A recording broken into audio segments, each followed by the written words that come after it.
Selamat pagi Bapak Ibu Saudara-saudaraku yang kekasih. Salam jumpa lagi bersama saya di dalam suasana rehat renungan harian Toraja Jemaat Ebenezer Rabu 25 November 2020. Dan sebagaimana biasa saudara-saudara, mari saya mengajak kita senantiasa meluangkan waktu kita untuk memuji membesarkan nama Tuhan. Sebelum kita membaca merenungkan firman-Nya, mari kita minta pertolongan kepada Tuhan. Pagi ini Tuhan, kami datang kembali kepadamu. Tak putus-putusnya kami menaikkan segala pujian syukur kami kepadamu. Karena kami sungguh yakin dan percaya bahwa karena perkenan-Mu lah yang memungkinkan kami semua boleh menikmati sebuah suasana baru pada hari ini. Dan itulah sebabnya Tuhan, sebelum kami melanjutkan berbagai aktivitas kami mau meluangkan waktu kami untuk memuji membesarkan Engkau dalam suasana renungan harian pada pagi ini. Sebelum kami membaca firman-Mu, mohon Tuhan yang senantiasa menolong kami lewat Roh Kudus-Mu, agar firman yang akan kami baca dan renungkan ini sungguh dapat kami pahami dengan baik. Inilah doa kami Tuhan, dengar dan sempurnakan dalam nama Tuhan Yesus. Kami sudah berdoa dan mengucap syukur. Amin. Saudara-saudaraku yang kekasih di dalam Tuhan, pembacaan firman Tuhan pada pagi ini terambil dalam surat Wahyu 21 ayat 9 sampai 21. Wahyu 21 ayat 9 sampai 21. Demikian sabda firman-Nya di bawah judul Yerusalem Baru. Maka datanglah seorang dari ketujuh malaikat yang memegang ketujuh cawan yang penuh dengan ketujuh malapetaka terakhir itu. Lalu ia berkata kepadaku, katanya, marilah ke sini, aku akan menunjukkan kepadamu pengantin perempuan mempelai anak domba. Lalu di dalam roh ia membawa aku ke atas sebuah gunung yang besar lagi tinggi, dan ia menunjukkan kepadaku kota yang kudus itu, Yerusalem, turun dari sorga dari Allah.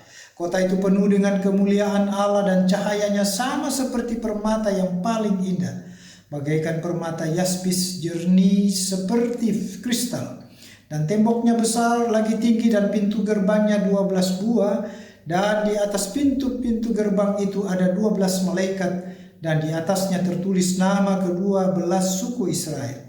Di sebelah timur terdapat 3 pintu gerbang, dan di sebelah utara 3 pintu gerbang, dan di sebelah selatan 3 pintu gerbang, dan di sebelah barat 3 pintu gerbang. Dan tembok kota itu mempunyai 12 batu dasar, dan di atasnya tertulis ke-12 nama ke-12 rasul anak domba itu. Dan ia yang berkata-kata dengan aku mempunyai suatu tongkat pengukur dari emas untuk mengukur kota itu serta pintu-pintu gerbangnya dan temboknya. Kota itu bentuknya 4 persegi, panjangnya sama dengan lebarnya, dan ia mengukur kota itu dengan tongkat itu 12.000 stadia, panjangnya dan lebarnya dan tingginya sama. Lalu ia mengukur temboknya 144 hasta menurut ukuran manusia yang adalah juga ukuran malaikat. Tembok itu terbuat dari permata yaspis, dan kota itu sendiri dari emas tulen bagaikan kaca murni. Dan dasar-dasar tembok kota itu dihiasi dengan segala jenis permata. Dasar yang pertama batu yaspis, dasar yang kedua batu nilam, dasar yang ketiga batu mira, dasar yang keempat batu samrud, dasar yang kelima batu unam, dasar yang keenam batu sardis, dasar yang ketujuh batu ratna cempaka, yang kedelapan batu beril, yang kesembilan batu krisolit, yang kesepuluh batu krispas, yang ke-11 batu laswardi, dan yang ke-12 batu kecubung. Dan ke-12 pintu gerbang itu adalah 12 mutiara. Setiap pintu gerbang terdiri dari 1 mutiara, dan jalan-jalan kota itu dari emas bagaikan kaca bening. Sampai demikian jauh pembacaan firman Tuhan Bapak Ibu. Yang berbahagia adalah kita semua yang mau membaca serta merenungkan firman-Nya dalam hidup kita hari lepas hari. Terpujilah Kristus, haleluya, amin. Saudara-saudaraku yang kekasih, tema yang diberikan kepada kita pada pagi ini adalah Yerusalem baru. Yerusalem baru. Saudara-saudara, Saya pikir kita semua mengenal kota Yerusalem dan gambaran kota Yerusalem itu di dalam firman Tuhan itu sendiri. Kitab Wahyu ini mau mencoba membuka pemahaman kita, cakrawala berpikir kita tentang bagaimana kota Yerusalem baru yang digambarkan sebagai kota yang indah, yang kekal, tempat bertahta sebuah sukacita seorang manusia. Dan itu sebabnya saudara-saudara, Yerusalem ini adalah merupakan sebuah, katakanlah, impian dari setiap orang. Sekalipun kita tahu kota Yerusalem pada masa lampau dan masa kini tetap menjadi sebuah, katakanlah, kebanggaan dari sebuah bangsa Israel dan juga bangsa-bangsa yang di dalamnya ada peradaban beragama yang besar, yang semuanya menganggap bahwa kota Yerusalem ini adalah sebuah tempat di mana tahta Allah itu berada. Dan karena itu saudara-saudara, tentu kita merindukan tentang Yerusalem baru ini. Nah, bagian firman Tuhan pada pagi ini saudara-saudara mencoba untuk mengungkap kepada kita bagaimana penglihatan yang diberikan kepada Yohanes tentang Yerusalem yang baru itu.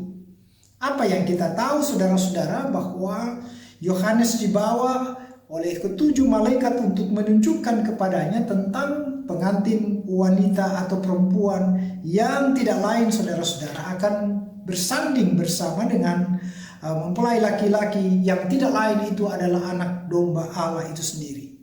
Dalam perikop ini saudara-saudaraku, mempelai perempuan itu digambarkan adalah sebagai sosok dari kota Yerusalem yang baru itu, yang dimana pada akhirnya nanti akan bertakhta pengantin lelaki itu yang akan menggambarkan tentang kekudusan dan otoritas dari sebuah kuasa dari kekekalan Allah itu sendiri. Kota ini adalah gambaran kota yang sangat ideal saudara-saudara, dan kita tahu semua yang ada di dalamnya itu adalah sesuatu yang baru. Kalau kita baca di dalam Wahyu sebelumnya, Wahyu 21 ayat 1 sampai 8, di sana diungkapkan kepada kita tentang bagaimana Allah mau menunjukkan kepada umat itu bahwa Ia telah membuka sebuah wawasan pemahaman kita, bahwa Ia telah menjadikan segala sesuatu baru, yang baru itu berkaitan dengan Yerusalem baru itu sendiri. Apa yang sebenarnya digambarkan dalam suasana yang baru itu? Tidak lain saudara-saudara, Tuhan mau menggambarkan tentang adanya sebuah situasi yang baik agar setiap orang yang bermukim di dalamnya, tinggal di dalamnya, maka menikmati segala apa yang dinamakan kehidupan yang sangat ideal, yang sangat baik, dan sangat menjadi sukacita bagi semua orang yang tinggal di dalamnya. Itu sebabnya saudara-saudara, penggambaran tentang Yerusalem yang baru ini kepada Yohanes ketika para malaikat memperlihatkan penglihatan ini tentu saudara-saudara menggambarkan kepada kita betapa indahnya kota itu, dan betapa setiap orang diajak oleh Tuhan untuk sungguh-sungguh mengarahkan hidupnya kepada kota Yerusalem baru itu. Hidup kita harus terarah ke sana, dan setiap orang seharusnya memiliki sebuah motivasi hidup untuk meraih kehidupan yang kekal itu, Yerusalem yang baru itu. Untuk itu, apa yang harus kita buat? Yohanes sangat jelas menggambarkan dalam kitab Wahyu ini bagaimana kehidupan itu harus kita raih di dalam kehidupan kita sekarang ini. Tidak lain saudara-saudara, Ia menggambarkan kepada kita tetaplah menjalani kehidupan kita ini dalam memuliakan Allah sebagai pemilik kehidupan kekekalan itu, Yerusalem baru itu. Dan itulah sebabnya penggambaran tentang apa yang digambarkan dalam Yerusalem baru ini sebenarnya adalah merupakan sebuah penggenapan yang akan diwujud nyatakan Tuhan kepada setiap orang yang mempercayakan hidup kepadanya dan sungguh takluk kepada pemerintahan Tuhan itu sendiri.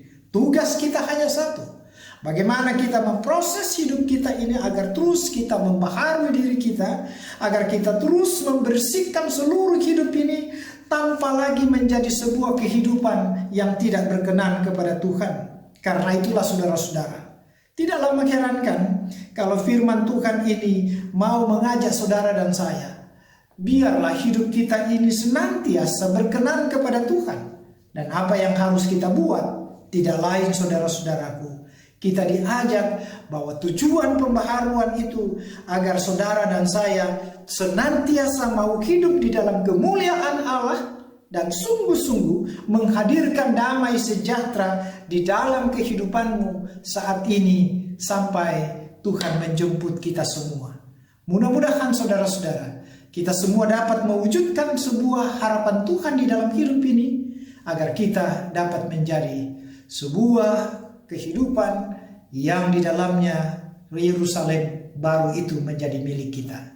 Selamat melanjutkan aktivitasmu. Tuhan memberkati saudara-saudara sekalian. Terpujilah Kristus. Haleluya. Amin. Saudara-saudara, mari kita angkat pujian dari Kidung Jemaat 407 ayat 1. Tuhan kaulah gembala kami. Kidung Jemaat 407 ayat 1. Tuhan kau gembala kami. Tuhan kau gembala kami, tuntun kami dombamu. Berilah kami menikmati hikmat pengorbananmu. Tuhan Yesus Juru Selamat, kami ini milik-Mu. Tuhan Yesus Juru Selamat, kami ini milik-Mu. Saudara-saudaraku yang kekasih di dalam Tuhan, marilah kita satukan hati kita dalam mengakhiri ibadah ini. Kita satukan hati kita dalam doa. Kita berdoa. Terima kasih Tuhan kalau kesempatan yang indah ini kami boleh pakai kembali untuk memuji, membesarkan nama-Mu. Biarlah apa yang telah kami dengarkan itu sungguh menggugah kami semua. Sehingga ketika kami hidup, kami tidak lagi hidup untuk kepentingan kami saja, tetapi juga senantiasa menjadi kepujian bagi Tuhan. Sehingga dengan itu Tuhan, arah hidup kita, kami saudara Tuhan, sungguh-sungguh terarah kepada kemuliaan-Mu.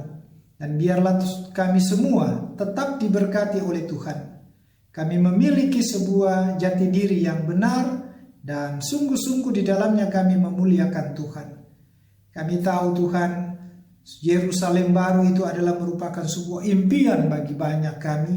Dan biarlah Tuhan senantiasa menuntun kami semua, agar dalam kehidupan yang Tuhan masih karuniakan ini, kami tidak sia-siakan, tapi justru sebaliknya, kami tetap mengarahkan hidup kami, mengoptimalkan seluruh kehidupan kami, hanya untuk kemuliaan nama-Mu. Dan berkenanlah Tuhan memberkati kami semua, pribadi lepas pribadi, keluarga lepas keluarga, agar dalam hidup ini nama-Mu lah yang senantiasa kami muliakan dalam kehidupan ini.